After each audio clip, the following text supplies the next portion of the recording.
పండించే ప్రతి మెతుకు మీద తినేవాడి పేరు రాసి ఉంటుందండి. అదే నిజమైతే బుల్లెట్ మీద కూడా ఖచ్చితంగా చావుబోయేడి పేరు రాసే ఉంటుంది.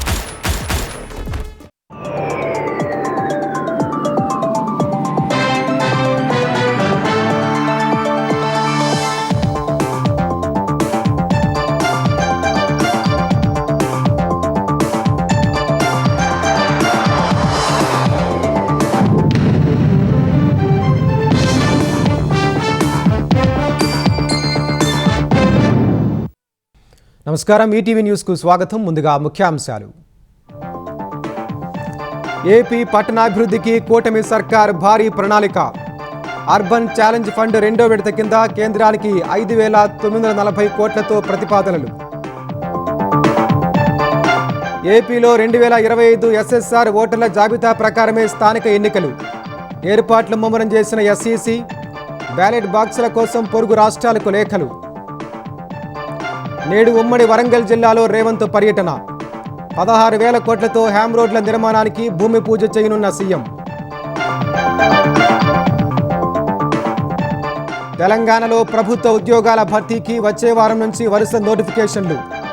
ఏఐ డిజిటల్ వ్యవస్థతో పారదర్శకంగా నిర్వహిస్తామన్న టీజీపీఎస్సీ. ప్రధాని 15 ఆగస్టు ప్రసంగంపై భగ్గుమన్న విపక్షాలు. అసమ్మతి గొంతులపై మేధో నక్సల్స్ ముద్ర వేస్తారా అంటూ మండిపాటు. తిప్పికొట్టిన బీజేపీ. అమెరికాలో కాల్పుల కలకలం. మిషిగన్లో 5గురిని బలి తీసుకున్న ఉన్మాది. వర్జీనియా వర్సిటీలో 5గురిని కాల్చిన దుండగుడు.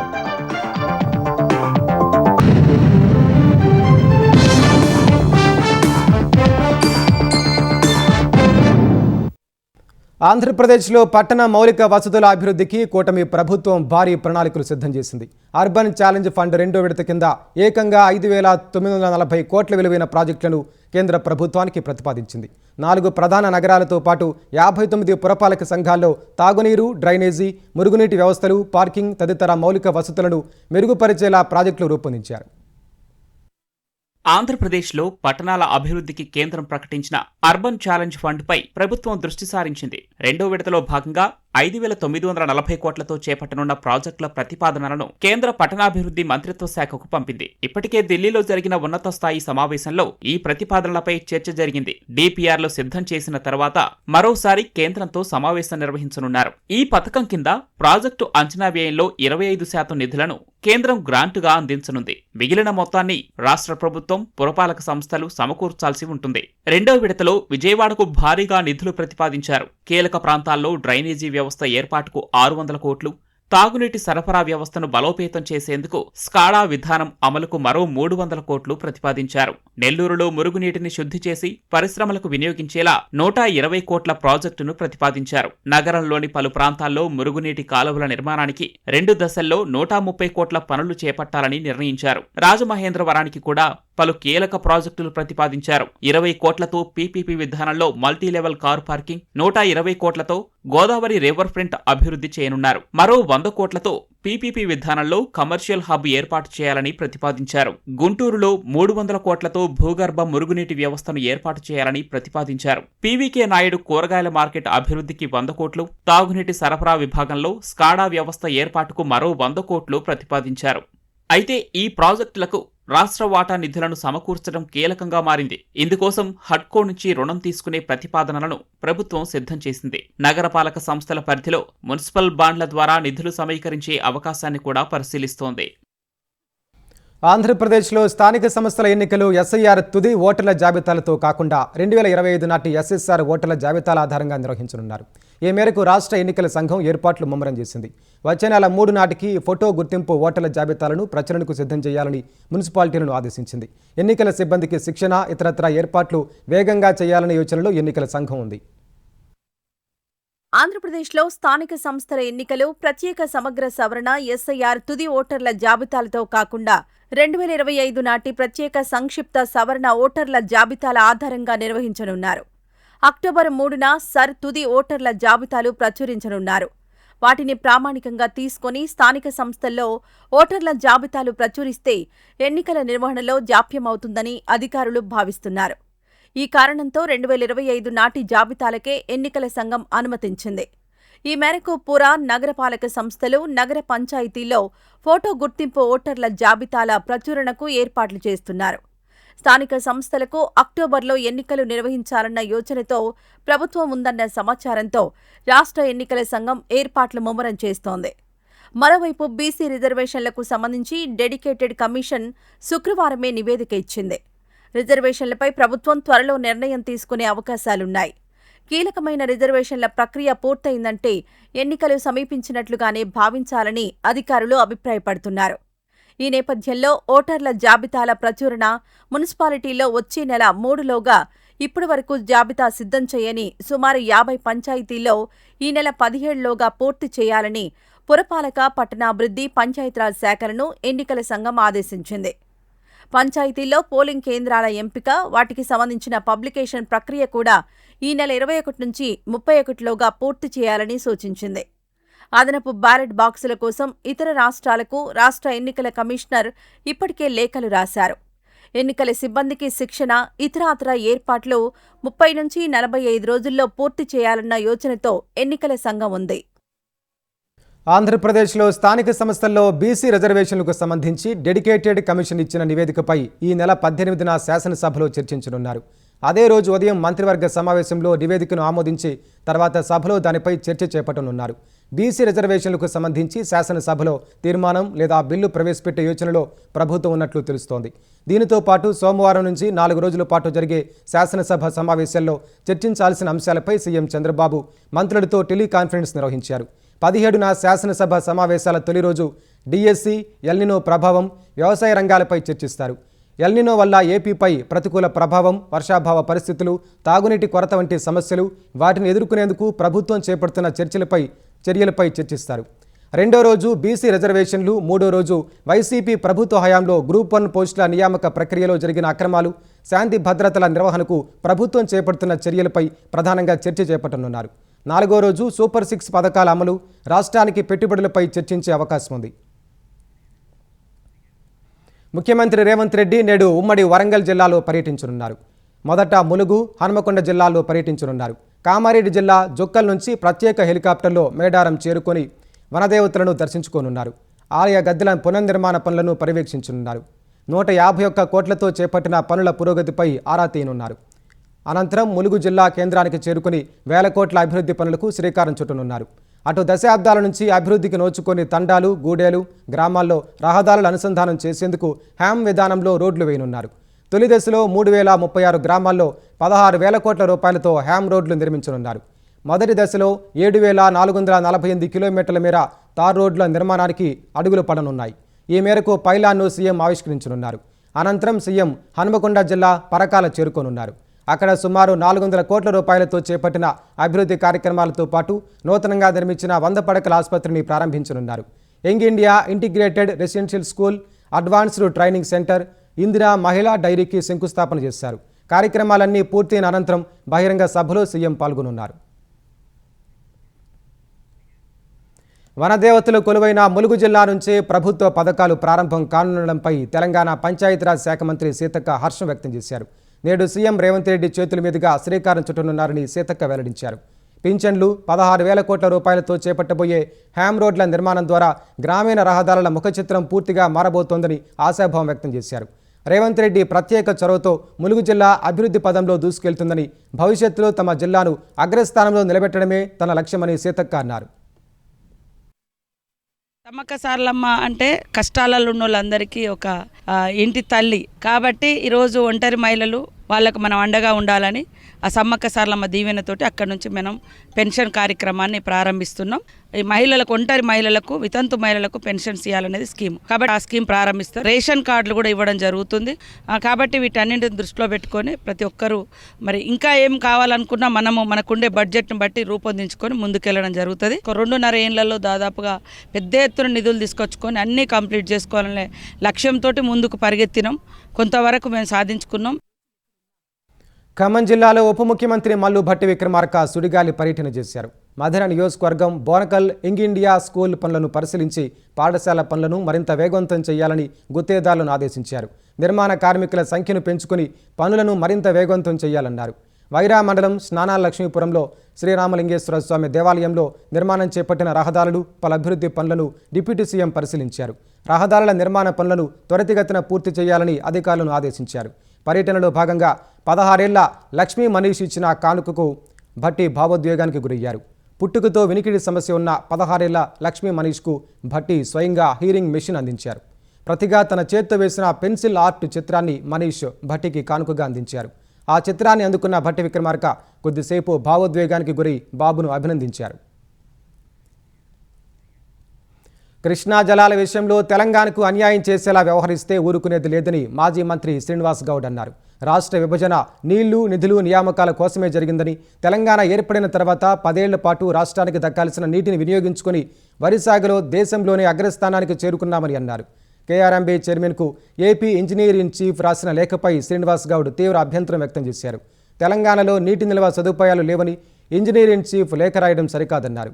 ఆర్డీఎస్ కుడికాలువ నిర్మాణంపై కేంద్ర జలసంఘం ప్రశ్నలు లేవనెత్తిందని గుర్తు చేసిన ఆయన తెలంగాణ ప్రయోజనాలకు నష్టం కలిగించేలా అధికారులు వ్యవహరిస్తే బీఆర్ఎస్ ఊరుకోబోదని హెచ్చరించారు. తెలంగాణ వచ్చిన తర్వాత 10 సంవత్సరాల్లో ఎవరి నీళ్ళు వల్ల వాడుకున్నాం, బాజాప్తా తెలంగాణకు వచ్చే వాట వాడుకున్నాం, తెలంగాణలో కల్టివేషన్ పెంచుకున్నాం, దేశంలో నెంబర్ 1 స్థానానికి వరి పంట సాగుకు చేసుకున్నాం. ఆంధ్రప్రదేశ్ ఎన్సీలెట్ రాశాడు. ఆయన పరిధికి మించి ఆయన రాష్ట్రం గురించి మాట్లాడాలి కానీ తెలంగాణ రాష్ట్రానికి కృష్ణా రివర్ బేసిన్ ఉన్నటువంటి ప్రాంతానికి ఓన్లీ 30 టీఎంసీలే నీళ్ళు ఇవ్వండి అని, మేము మిగతా నీళ్ళు మేము తీసుకుపోతాం అంటే 146 టీఎంసీలు మేము తీసుకెళ్తాము, 30 టీఎంసీలు తెలంగాణ వాళ్ళకి ఇచ్చేయండి అని. తెలంగాణ గురించి రావడానికి నీకు ఎవడు అధికారం ఇచ్చిండు? అసమ్మతి తెలిపే వారిపై ముద్ర వేసేలా ప్రధాని నరేంద్ర మోదీ వ్యాఖ్యలు చేస్తున్నారని, అవి విస్మయకరంగా ఉన్నాయని విపక్షాలు మండిపడ్డాయి. స్వాతంత్ర్య వేడుకల సందర్భంగా ఎర్రకోట వేదిక నుంచి మోదీ చేసిన ప్రసంగంలో మేధో నక్సల్స్ అని ప్రస్తావించడాన్ని అవి తప్పుపట్టాయి. మహిళా రిజర్వేషన్ల అమలుకు మద్దతు ఇవ్వాలని కోరిన ఆయన దానిని నియోజకవర్గాల పునర్విభజనతో ఎందుకు ముడిపెడుతున్నారని ప్రశ్నించాయి. గత ప్రభుత్వాలు చేసిన దాన్ని ప్రధాని మోదీ తాను చేసినట్లు ప్రచారం చేసుకుంటున్నారని కాంగ్రెస్ అధ్యక్షుడు మల్లికార్జున ఖర్గే విమర్శించారు. ఏదో ఒకరోజు జాతీయ పతాకాన్ని కిందికి తెచ్చేస్తారేమోనని అన్నారు. అబద్ధాలు చెప్పడానికి ఎర్రకోట వేదిక కాదని సమాజ్వాదీ పార్టీ అధ్యక్షుడు అఖిలేష్ యాదవ్ చెప్పారు. విపక్షాలని ప్రధాని మోదీ లక్ష్యంగా చేసుకున్నారని సిపిఎం ప్రధాన కార్యదర్శి ఎంఎం బేబీ అన్నారు. విపక్షాల వ్యాఖ్యల్ని బీజేపీ నేతలు ఖండించారు. అభివృద్ధి చెందిన దేశాన్ని తీర్చిదిద్దే మార్గసూచిని ప్రధాని ఆవిష్కరించారని కేంద్ర హోంమంత్రి అమిత్ షా పేర్కొన్నారు. మోదీ చెప్పిన సప్తధారతో అభివృద్ధి ప్రస్థానానికి కొత్త పునాది ఏర్పడుతుందని బీజేపీ జాతీయ అధ్యక్షుడు నితిన్ నబీన్ తెలిపారు. తెలంగాణలో నిరుద్యోగులకు టీజీపీఎస్సీ మరో శుభవార్త చెప్పింది.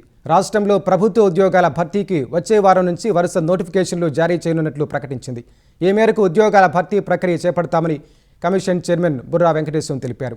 అభ్యర్థుల విశ్వాసాన్ని పెంపొందించేలా పారదర్శకత, ఖచ్చితత్వం, జవాబుదారీతనంతో పరీక్షలు నిర్వహించి నియామకాలు పూర్తి చేస్తామన్నారు.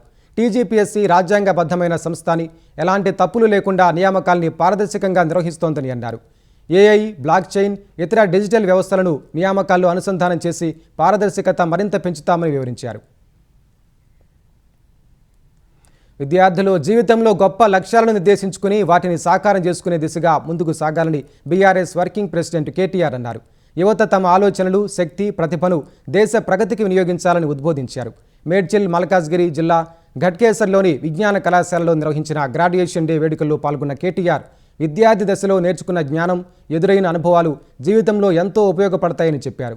సాంకేతిక పరిజ్ఞానం వేగంగా మారుతున్న నేపథ్యంలో యువత ఎప్పటికప్పుడు కొత్త విషయాలను నేర్చుకోవాలని సూచించారు. జీవితంలో రిస్క్ తీసుకోకుండా గొప్ప విజయాలు సాధించడం సాధ్యం కాదని కేటీఆర్ అన్నారు.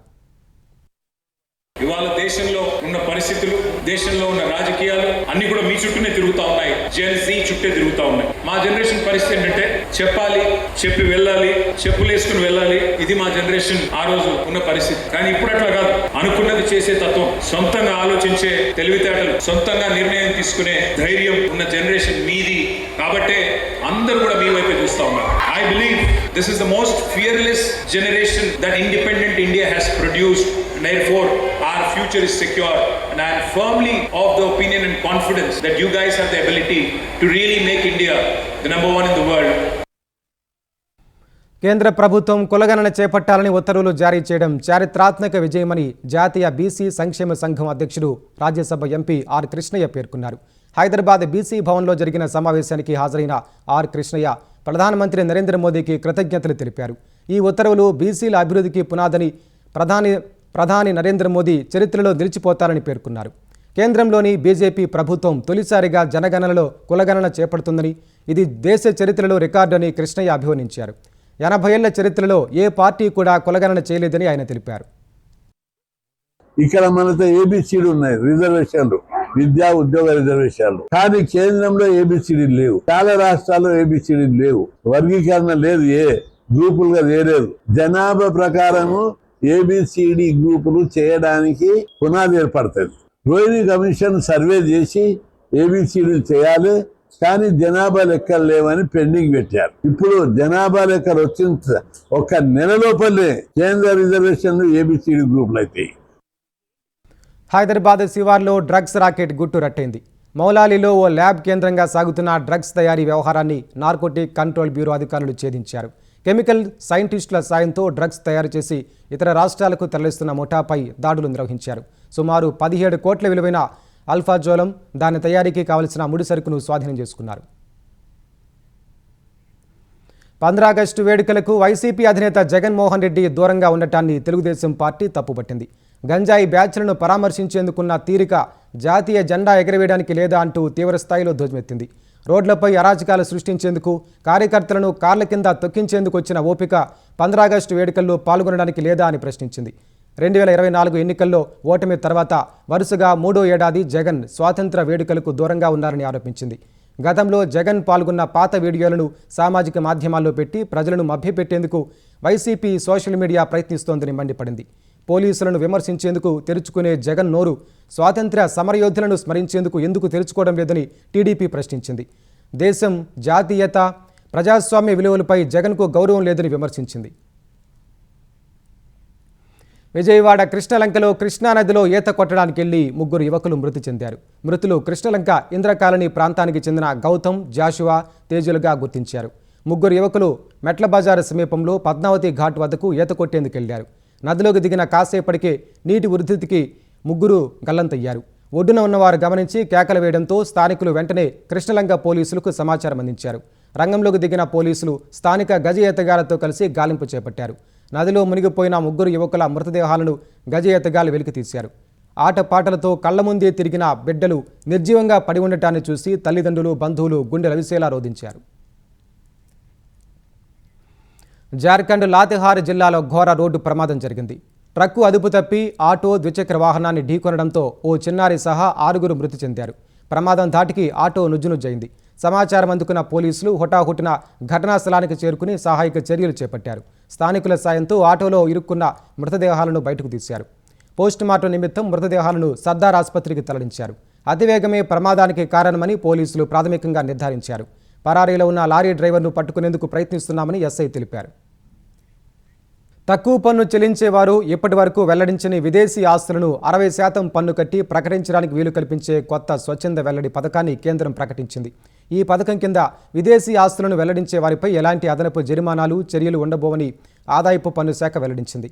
2026-27 బడ్జెట్లో ప్రకటించిన foreign assets of small taxpayers disclosure scheme August 16 నుంచి అమల్లోకి వస్తుందని కేంద్ర ప్రత్యక్ష పన్నుల బోర్డు CBDT తెలిపింది.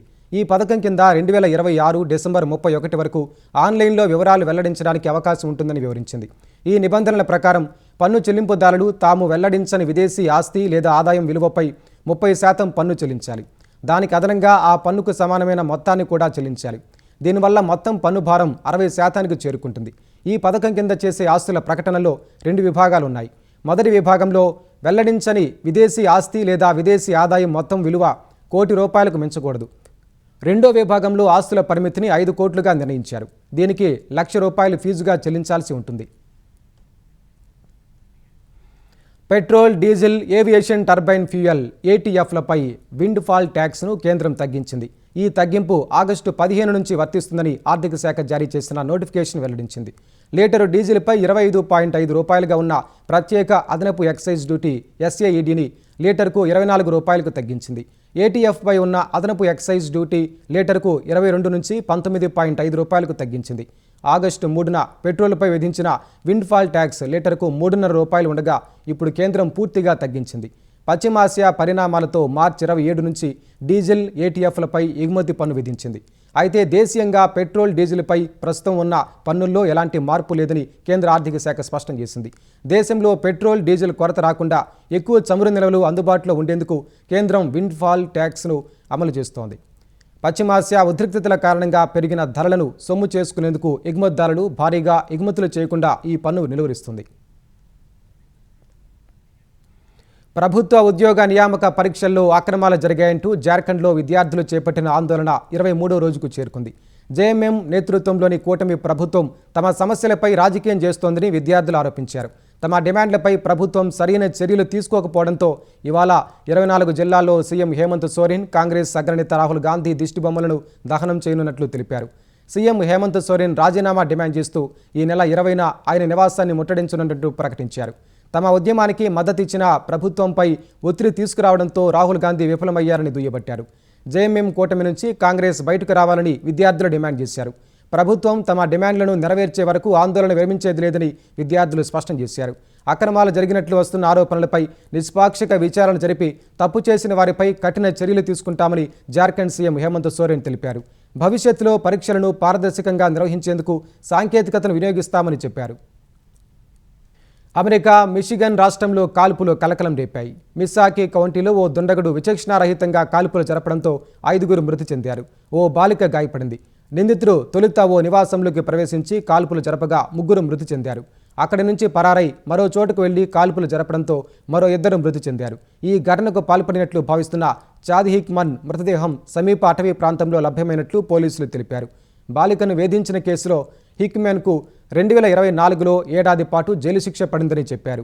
వర్జీనియా స్టేట్ యూనివర్సిటీలో కూడా కాల్పుల ఘటన చోటు చేసుకుంది. ఈ దుర్ఘటనలో ఓ విద్యార్థి సహా 5గురు గాయపడ్డారు. వారిలో ఒకరి పరిస్థితి విషమంగా ఉంది. ఒకరి కంటే ఎక్కువ మంది కాల్పులు జరిపినట్లు భావిస్తున్నామని స్థానిక పోలీసులు తెలిపారు. సీసీటీవీ దృశ్యాల ఆధారంగా నిందితులను పట్టుకునేందుకు ప్రయత్నిస్తున్నామని వెల్లడించారు.